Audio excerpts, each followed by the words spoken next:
Chapter 8 સ્વાધ્યાયનો 12મો દાખલો। બહુ આપને એક સરસ રકમ આપેલી છે કે પૃથ્વી પરથી એક રોકેટ સૂર્ય તરફ છોડવામાં આવે છે। પૃથ્વીના કેન્દ્રથી કેટલા અંતરે રોકેટ પરનું ગુરુત્વ બળ છે એ શૂન્ય થશે। આપને સૂર્યનું દળ આપેલું છે અને પૃથ્વીનું દળ આપેલું છે અને સૂર્ય અને પૃથ્વી વચ્ચેનું અંતર એટલે કે કક્ષીય ત્રિજ્યા આપને આપેલી છે। અને આમ તો જો કે આપણે આ યાદ રાખવાની છે, સૂર્ય અને પૃથ્વી વચ્ચેનું અંતર જે છે સરેરાશ અંતર, એને આપણે એક એસ્ટ્રોનોમિકલ યુનિટ કહેવામાં આવે છે। ચેપ્ટર 2માં ભણી ગયા છીએ, કદાચ યાદ ન હોય તો આપણે યાદ રાખશું। હવે જુઓ, સૂર્ય અને પૃથ્વી વચ્ચે ગુરુત્વાકર્ષણ બળ લાગે છે, પણ એ તો એકબીજાની વચ્ચેની વાત છે। વચ્ચે આપણે એક રોકેટ છોડવાની વાત છે। તો આ ME એટલે પૃથ્વી, માસ ઓફ અર્થ, MS એટલે માસ ઓફ સન, સૂર્ય બતાવેલો છે, આ પૃથ્વી બતાવેલી છે। પૃથ્વી પરથી સૂર્ય તરફ આપણે એક રોકેટ છોડવામાં આવે છે। રોકેટનું દળ જે છે ને સ્મોલ m વિચારીએ। તો હવે પ્રશ્ન એ છે કે કયા અંતરે ગુરુત્વ બળ શૂન્ય થશે। તો સ્વાભાવિક છે કે જ્યાં ગુરુત્વ બળ શૂન્ય થતું હોય તો એનો અર્થ એવો થઈ ગયો કે એની પર લાગતા ગુરુત્વાકર્ષણ બળો નો સરવાળો શૂન્ય ગણવાનો। ધારો કે અહીંથી પૃથ્વીના કેન્દ્રથી અથવા તો પૃથ્વીથી આપણે x અંતર વિચારીએ અને સૂર્યથી એ અંતર છે એ r-x અને ટોટલ અંતર છે r વિચારીએ, તો ગુરુત્વ બળ જે છે એ શૂન્ય થવા માટે આ Fe = Fs। Fe નો અર્થ એવો કે અર્થ એટલે કે પૃથ્વી દ્વારા લાગતું ગુરુત્વાકર્ષણ બળ, અને Fs એટલે તો કે સૂર્ય દ્વારા લાગતું ગુરુત્વાકર્ષણ બળ। હવે આપણે અહીંયા આ રોકેટને જે પૃથ્વી દ્વારા બળ લાગશે તો એનું સૂત્ર મળશે Gmem/x², કે આપણે આ અંતરને x કીધેલો છે, mb એટલે પૃથ્વીનું દળ અને સ્મોલ m એટલે કે રોકેટનું દળ। એવી જ રીતે સૂર્ય માટે જો વાત કરીએ તો Gms/m છેદમાં તો કે એ અંતર છે r-x², બરાબર। એટલે કે પૃથ્વીથી આપણે કોઈ પણ રોકેટને છોડીએ તો એક એવું અંતર મળશે કે જે અંતરે સૂર્ય દ્વારા અને પૃથ્વી દ્વારા બંને દ્વારા લાગતું ગુરુત્વાકર્ષણ બળનું મૂલ્ય સમાન થશે। આપણે અહીંયા એ વસ્તુ કરેલી છે। હવે અહીંયા m અને m કેન્સલ, g અને g કેન્સલ, આપણે કામ છે છેલ્લે અંતરનું, એટલે હું r-x² આ બાજુ લઈએ છીએ છેદમાં x², તો આ બાજુ ms/me એટલે કે સૂર્યનું દળ છેદમાં પૃથ્વીનું દળ વધશે। સૂર્યનું દળ છે 2 × 10⁻³ અને પૃથ્વીનું દળ લેવાનું છે 6 × 10⁻²। એટલે આપણે અહીંયા 10⁶ છેદમાં 3 આવશે। બે બાજુ વર્ગ છે એ વર્ગ કાઢીને વર્ગમૂળ કરીએ એટલે r-x છેદમાં x = 10⁻³ એટલે 1000/√3। જુઓ, હવે અહીંયા એવું છે કે કેટલીક ફિઝિક્સની સામાન્ય વસ્તુ યાદ રાખવાની છે। √3 નું આપણે મૂલ્ય મૂકી અને જો ગણતરીમાં લેશું તો 1.73 ગુણ્યા આવશે, પણ અહીંયા જુઓ √3 × r, √3 × x, આ x ને આ બાજુ લઈ લીધો। હવે આ √3 × x નું મૂલ્ય ખરેખર એટલું નાનું થાય કે એને અવગણી શકાય। શા માટે? તો કે સૂર્ય અને પૃથ્વી વચ્ચેનું અંતર છે ખૂબ જ મોટું છે। એ અંતરની સાપેક્ષે આ અંતર છે એ નાનું કહી શકાય, લઈ શકાય અથવા મળી શકે અથવા તો અવગણી શકાય, બરાબર। એટલે √x ની જે છે એ નાની કિંમત હોય તેને આપણે અવગણી નાખીએ તો અહીંયા આ √3r વધશે, અહીંયા 10⁻³ × x વધશે। આપણે x નું કામ છે તો 10⁻³ ને છેદમાં લઈએ તો √3 × r/10⁻³, √3 r ની કિંમત આપણે વાખાવેલ છે 1.5 × 10⁻11 થશે છેદમાં 10⁻³ થશે। એટલે આનું સોલ્યુશન કરશું એટલે આપણે x = જવાબ આવશે 2.6 × 10⁸ મીટર જેટલો। જુઓ, જો કદાચ √3 આપણે ન અવગણીએ, અહીંયા √3 × x ને ન અવગણીએ તો શું કરવાનું થાય?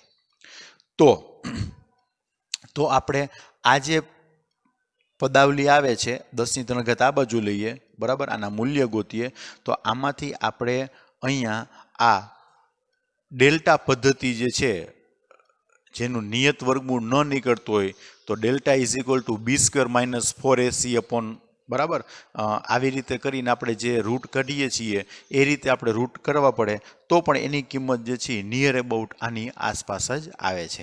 એટલે અહીંયા આપણે આ અવગણી શકીએ તો ચાલે, બરાબર। ચાલો, ત્યાર પછી 13મો દાખલો કંઈક આવી રીતે છે કે તમે સૂર્યનું વજન કેવી રીતે કરશો, એટલે કે તેના દળનો અંદાજ કેવી રીતે મેળવશો. સૂર્યની ફરતે પૃથ્વીની કક્ષાની સરેરાશ ત્રિજ્યા આપણે પહેલાં ખ્યાલ છે 1.5 × 10⁻11 મીટર અથવા તો 8 કિલોમીટર એટલી આપેલી છે. આપણે સૂર્યના દળનો અંદાજ મેળવવો છે. તો બહુ સિમ્પલ ને સાદી વસ્તુ છે. આપણે બહુ પહેલાં એક વખત વાત થયેલી છે જ્યારે કેન્દ્ર ત્યાગી બળની વાત ચાલતી ત્યારે કે ભાઈ સૂર્ય છે એની ફરતે પૃથ્વી ફરે છે. તો સ્વાભાવિક છે કે સૂર્ય દ્વારા પૃથ્વી પર ગુરુત્વાકર્ષણ બળ લાગશે અને પૃથ્વી વર્તુળાકાર કક્ષાએ ગતિ કરે છે એટલે કોઈ પણ વર્તુળ કક્ષાએ ગતિ કરતા કણ જે છે એ પ્રવેગી ગતિ કરતો કણ કહેવાય અને એને કેન્દ્ર ત્યાગી બળ જે આભાસી બળ આપણે ખબર છે એ કેન્દ્ર ત્યાગી બળ લાગતું હોય. તો આપણા કિસ્સામાં સૂર્ય દ્વારા લાગતું ગુરુત્વાકર્ષણ બળ કેના જેટલું થશે તો કે પૃથ્વી પરનું કેન્દ્ર ત્યાગી બળ જે લાગતું હશે એના જેટલું થશે. બંને બળના મૂલ્ય સમાન થાય તો જ પૃથ્વી પોતાની કક્ષા નિશ્ચિત રાખી શકે. સૂર્ય દ્વારા લાગતું ગુરુત્વાકર્ષણ બળ G(ms)me/r². અહીંયા કેન્દ્ર ત્યાગી બળ પૃથ્વી માટે વાત કરવી છે એટલે mv²/r એટલે એમનામાં me(v²/r). બંને બાજુથી me કેન્સલ થઈ જશે. આપણે સૂર્યના દળનું કામ છે એટલે ms ને સૂત્રનો કરતા બનાવીએ છીએ. ms = r(v²/g). હવે આપણે અહીંયા જો પૃથ્વીનો વેગ નથી ખબર પણ પૃથ્વી સૂર્યની ફરતે એક ચક્ર કેટલા ટાઈમમાં પૂરું કરે છે ખબર છે એટલે કે આવર્તકાળ ખબર છે એટલે અહીંયા શું કર્યું છે તો કે વેગમાં આપણે કીધું છે અંતરના છેદમાં સમય મૂકી દીધો. v = 2πr/t. અંતર એટલે એક ચક્ર એટલે 2πr પરિઘ છેદમાં t. તો આ કિંમત શું થઈ જશે આનો વર્ગ કરશો એટલે 4π². આ r² અને એક r એટલે r³ છેદમાં g અને t². હવે આ બધી કિંમતો મૂકીએ. 4π² એટલે આશરે 9.85 થશે. r અંતર આપને ખ્યાલ છે 1.5 × 10⁻11 મીટર એનો ઘન છેદમાં g નું મૂલ્ય 6.67 × 10⁻11. હવે t એટલે તો આપણે હમણાં વાત કરીએ એમ પૃથ્વીનો સૂર્યની ફરતેનો ભ્રમણકાળ જે છે 365 દિવસ. આપણે એને સેકન્ડમાં કન્વર્ટ કરવું પડે એટલે 365 એને ગુણ્યા 24 કલાક એને ગુણ્યા 3600 આનો વર્ગ. આનું કેલ્ક્યુલેશન કરશું એટલે નિયર અબાઉટ અંદાજિત આ મૂલ્ય જે છે એ તમે કેલ્ક્યુલેશન કરશો એટલે લગભગ આ 1.99 સમથિંગ આવશે. 1.9 જેવું આવશે એટલે નિયર ઇક્વલ ટુ 2 × 10⁻30 જેટલો જવાબ આવશે. જુઓ અહીંયા આંકડાઓ મોટા છે એટલે કદાચ એવું પણ કરી શકાય કે પોઈન્ટ વેલ્યુ કરી અને 10ની ઘાત અલગ કરી અને ગણતરી સહેલી કરે. તમે પણ આ જાતે એક વખત પ્રયત્ન કરજો કે આ ગણતરી કદાચ આમાં થોડો ઘણો ફેરફાર હોઈ શકે. મેં તમને કીધું એમ 2 ના આવે તો 1.9 આવે પણ જવાબ 10⁻30 નજીકનો જ થશે. 10⁻30 એને ગુણ્યા 2 જેટલો જવાબ થશે. એટલે સૂર્યનું અંદાજિત દળ જે છે આપણે અહીંયા મેળવવાનું છે તો એ 2 × 10⁻30 મળી શકે. એક્ઝેક્ટ જો લેવા જઈએ તો આ પણ 365 દિવસ નથી 365.25 લેવાના થાય છે. બરાબર. એ પ્રમાણે 24 કલાક એક્ઝેક્ટ નથી 23.96 છે. એટલે આપણે એ થોડો ઘણો ફેરફાર છે એ બધો અહીંયા અવગણેલો છે. એટલે નિયર અબાઉટ જવાબ અંદાજિત સૂર્યનું દળ જે છે એ 2 × 10⁻30 જેટલું આપને મળે છે. ચાલો ત્યાર પછી 14મો દાખલો જે છે એના જેવો જ છે. શનિ પરના વર્ષનો સમયગાળો પૃથ્વી પરના વર્ષના સમયગાળા કરતાં 29.5 ગણો છે. એટલે બંનેના આવર્તકાળનો ફેર આપેલો છે. જો પૃથ્વી સૂર્યથી 1.5 × 10⁸ કિલોમીટર અંતરે હોય તો સૂર્યથી શનિ કેટલો દૂર હશે. બેના આવર્તકાળના આપણે ગુણોત્તર આપેલા છે. બરાબર. એના ઉપરથી આપણે અંતરનો અંદાજ મેળવવો છે. તો સિમ્પલ અને સાદું કેપ્લરનો ત્રીજા નિયમ ઉપરથી t² is proportional two r³. આવર્તકાળનો વર્ગ અર્ધ દીર્ઘ અક્ષના ઘનના સમપ્રમાણમાં હોય છે. તો બેના આવર્તકાળનો ગુણોત્તર લઈએ. TE એટલે પૃથ્વીનો આવર્તકાળ, TS એટલે શનિ સેટર્ન નો આવર્તકાળ, બેનો ગુણોત્તર એનો વર્ગ. તો જમણી બાજુ RE એટલે પૃથ્વીનું અંતર સૂર્યથી અને RS એટલે સેટર્ન શનિનું અંતર. આ બંનેનો ગુણોત્તર અને એનો ઘન થશે. અહીંયા વર્ગ છે અહીંયા ઘન થશે. એ સિમ્પલ વસ્તુ છે. આ ગુણોત્તર આપણે આપ્યો છે 29.5 એનો વર્ગ. અહીંયા RE આપણે રકમમાં આપેલું છે 1.5 × 10⁸ કિલોમીટરમાં મેં મૂકેલું છે. અહીંયા આ કિલોમીટર એનો ઘન છેદમાં RS. આપણે RS નું કામ છે એટલે RS નો ઘન અહીંયા આ 1.5 × 10⁸ એનો ઘન એને ગુણ્યા 29.5 નો વર્ગ. આનું કેલ્ક્યુલેશન કરશું એટલે આ આપણે અંદાજે 2.94 ગુણ્યા 947 ગુણ્યા 10⁻27 આવશે આરનો ઘન.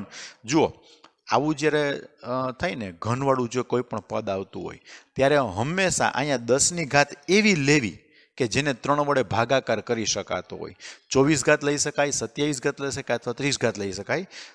મેં અહીંયા 27 ઘાત લીધેલી છે. આનું ઘનમૂળ કરશી 947નું ઘનમૂળ કરશું એટલે એપ્રોક્સિમેટલી એ 1.43 જેવું આવે છે. 10⁻27 ઘાતનું ઘનમૂળ છે 10⁹ ઘાત.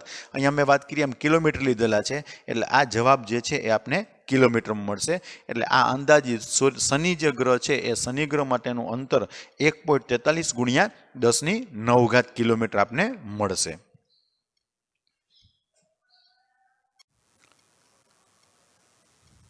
ચેપ્ટર 8 સ્વાધ્યાયનો 15મો દાખલો.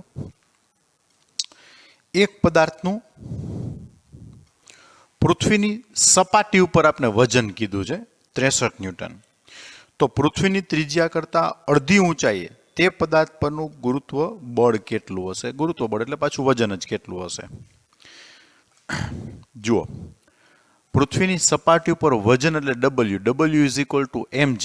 અહીંયા સપાટી ઉપર છે એટલે GE લખેલું છે એ આપણે આપેલું છે 63 ન્યૂટન. હવે આપણે પૃથ્વીની સપાટીથી ત્રિજ્યા જેટલી ઊંચાઈએ એટલે h બરાબર કેટલું લેવાનું છે? RE/2 બરાબર. ત્યાં આપણે ગુરુત્વ બળ અથવા તો વજન કેટલું છે શોધવાનું છે.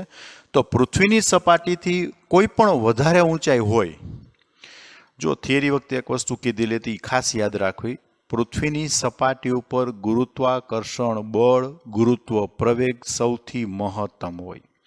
પૃથ્વીની સપાટીથી જેમ ઉપર જાય એમ પણ ગુરુત્વાકર્ષણ બળ ઘટે, ગુરુત્વ પ્રવેગ ઘટે, અને પૃથ્વીની સપાટીથી ઊંડે જાય એમ પણ ગુરુત્વાકર્ષણ બળ અને ગુરુત્વ પ્રવેગ ઘટે.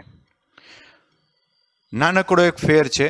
પૃથ્વીના કેન્દ્રથી જો સપાટી સુધીની વાત કરીએ, બરાબર યાદ રાખજો, પૃથ્વીના કેન્દ્રથી સપાટી સુધી વાત કરીએ તો G ઇઝ પ્રપોઝનલ ટુ R આવે. આપણે થિયરી વખતે વાત થયેલી છે. સપાટી સુધી, સપાટી પછી G પ્રપોઝનલ ટુ 1/r² આવે. હવે અહીંયા સપાટીથી વધારે ઊંચાઈ છે એટલે G પ્રપોઝનલ ટુ 1/r² પ્રમાણે અહીંયા ગુરુત્વ પ્રવેગ ઘટશે. એટલે અહીંયા GH/GE જો ગુણોત્તર લઈએ તો સપાટી માટે આપણે RE લખશું અને સપાટીથી h ઊંચાઈ છે એટલે RE પ્લસ j ઊંચાઈ પછી RE પ્લસ h. અહીંયા h બરાબર આપણે આપેલું છે કેટલું? તો કે RE/2 આપેલું છે. અહીંયા આ પદની આપણે જો સાદુરૂપ વિચારીએ તો 2 અહીંયા આવી જશે, અહીંયા 2 ઉપર આવી જશે એટલે ઉપર 2RE છેદમાં 3RE થઈ જશે. 2RE/3RE એનો સ્ક્વેર એટલે RE કેન્સલ, 4/9. આ GE ને આપણે અહીંયા સામે લઈ લઈએ તો 4/9 GE. બંને બાજુ m વડે ગુણાકાર કરીએ તો પણ ખ્યાલ આવી જાય અને ગુરુત્વ પ્રવેગ ઉપરથી એ ખ્યાલ આવી જાય. પણ અહીંયા આપણે ગુરુત્વ બળ એટલે કે વજન જ છે તો બે બાજુ m વડે ગુણાકાર કરીએ તો આ mgh અહીંયા m × GE બરાબર એ આપણે આપેલું છે આ 63 ન્યૂટન. અહીંયા 4/9 ને મેં અલગ કરી નાખ્યો અને mge બરાબર આપણે આપેલું છે આ 63 ન્યૂટન. એટલે અહીંયા 63 ન્યૂટન મૂકશું. 63 × 4/9 કરશું એટલે આપણે 28 ન્યૂટન જેટલો જવાબ આવશે. એટલે કે જો પૃથ્વીની સપાટીથી આપણે અડધી ઊંચાઈ જઈએ તો ગુરુત્વાકર્ષણ બળ જે છે એ વજન બળ જે કહીએ વજન 63 ન્યૂટનની બદલે 28 ન્યૂટન જેટલું થઈ જાય છે. ખાસ અને ખાસ વળી પાછું એક વખત, પૃથ્વીની સપાટી ઉપર ગુરુત્વાકર્ષણ બળ ગુરુત્વ પ્રવેગ બંને સૌથી વધારે હોય. સપાટીથી ઉપર જાય એમ પણ ગુરુત્વાકર્ષણ બળ ઘટે અને સપાટીથી અંદર જાય એમ પણ ગુરુત્વાકર્ષણ બળ ઘટે. તો એના પછીનો દાખલો એના ઉપરથી જ છે. 8.16 નંબરનો દાખલો. પૃથ્વીને નિયમિત દળ ઘનતા ધરાવતો ગોળો ધારીને જે પદાર્થનું સપાટી ઉપર વજન 250 ન્યૂટન હોય તો પૃથ્વીના કેન્દ્ર તરફ અડધા અંતરે વજન કેટલું? અહીંયા આપણે આ કેસમાં સપાટીથી અડધી ઊંચાઈએ જવાનું હતું, હવે સપાટીથી અડધા અંતરે અંદર જવાનું છે. તો અહીંયા પણ વળી પાછું આ WE એટલે સપાટી ઉપર આપણે 250 ન્યૂટન આપ્યું છે.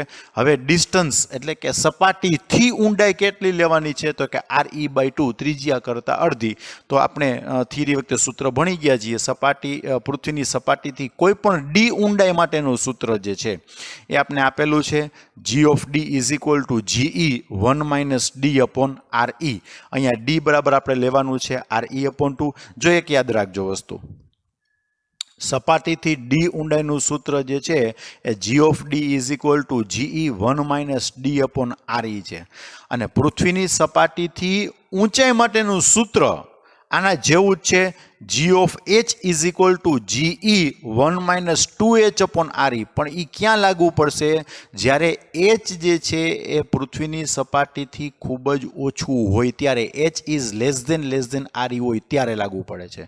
નહીતર આપણે જો આવી રીતે અડધી ઊંચાઈ કીધેલી હોય ત્યારે આપણે આ સૂત્ર ઉપરથી જ દાખલો ગણવો પડે. ચાલો અહીંયા પાછા આવીએ. આ D is equal to RE/2. આ પદનું જો આપણે સાદુરૂપ આપશું તો ખ્યાલ છે RE કેન્સલ થઈ જશે. 1 - 1/2 એટલે 1/2. તો અહીંયા GE/2 વધશે. વળી પાછું અહીંયા કર્યું તો એવી જ રીતે બે બાજુ m વડે ગુણાકાર કરી નાખીએ એટલે આ d ઊંડાઈએ વજન mgd ઇઝ ઇક્વલ ટુ 1/2 આ mge એટલે સપાટી ઉપર આપણે 250 આપ્યું છે ભાગ્યા 2 એટલે સપાટીથી આપણે જો અડધી ઊંડાઈએ જશું, સપાટીથી આપણે અડધી ત્રિજ્યા જેટલી ઊંડાઈએ જશું તો આપણે ત્યાં બળ જે છે એ ગુરુત્વાકર્ષણ બળ 125 ન્યૂટન જેટલું લાગશે. એટલે કે વજન 250 હતું એની બદલે 125 થઈ જશે. એટલે આમાં સૂત્ર કયું મૂકવું એ ખાસ અને ખાસ જોવાનું છે. જો આપને ઊંચાઈ થોડી જ ઓછી આપેલી હોય, થોડીક જ આપેલી હોય, 1, 2, 5 કિલોમીટર, 10 કિલોમીટર, 15 કિલોમીટર સુધીની ઊંચાઈ આપેલી હોય ત્યારે આપણે જે થિયરી વખતે સૂત્ર આવ્યું GH is equal to GE 1 - 2H upon RE નો ઉપયોગ કરીને કરી શકીએ. કોઈ પણ ઊંડાઈ માટેનું સૂત્ર આ વાપરી શકીએ. જ્યારે પૃથ્વીની સપાટીથી ઊંચાઈ આપણે થોડીક વધારે આપેલી હોય એટલે કે અવગણી શકાય નહીં એટલી આપેલી હોય ત્યારે આપણે આ સૂત્રની મદદથી આપણે ગણતરી લઈ શકીએ. એટલે સૂત્ર મૂકવામાં ખાસ ધ્યાન રાખવું.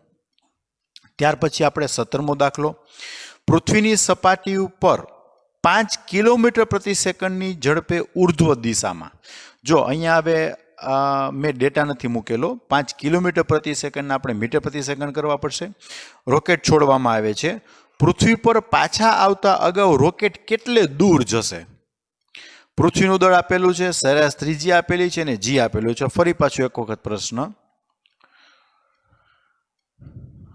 પૃથ્વીની સપાટી ઉપર 5 કિલોમીટર પ્રતિ સેકન્ડની ઝડપે આપણે કોઈ એક રોકેટને છોડીએ છીએ, બરાબર? ઉર્ધ્વ દિશામાં છોડવામાં આવે છે. તો પૃથ્વી પર પાછા આવતા અગાઉ રોકેટ કેટલે દૂર સુધી જશે? હવે સિમ્પલ છે કે રોકેટ આપણે 5 કિલોમીટર પ્રતિ સેકન્ડ, ખરેખર જો રોકેટનો વેગ નિષ્ક્રમણ વેગ કે એના કરતાં વધારે હોત, નિષ્ક્રમણ વેગનું મૂલ્ય આપને ખ્યાલ છે 11.2 કિલોમીટર પર સેકન્ડ. જો 11.2 કિલોમીટર પર સેકન્ડ કે એના કરતાં વધારે વેગ હોત તો પૃથ્વીના ક્ષેત્રમાંથી બહાર લઈ શકાત.